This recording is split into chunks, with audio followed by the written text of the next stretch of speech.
А й правда, крилатим ґрунту не треба.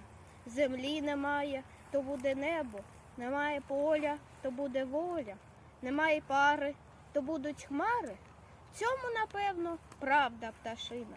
А як же людина? А що ж людина? Живе на землі, сама не літає, а крила має, Вони ті крила, не з пуху пір'я, а з правди, чесноти і довір'я.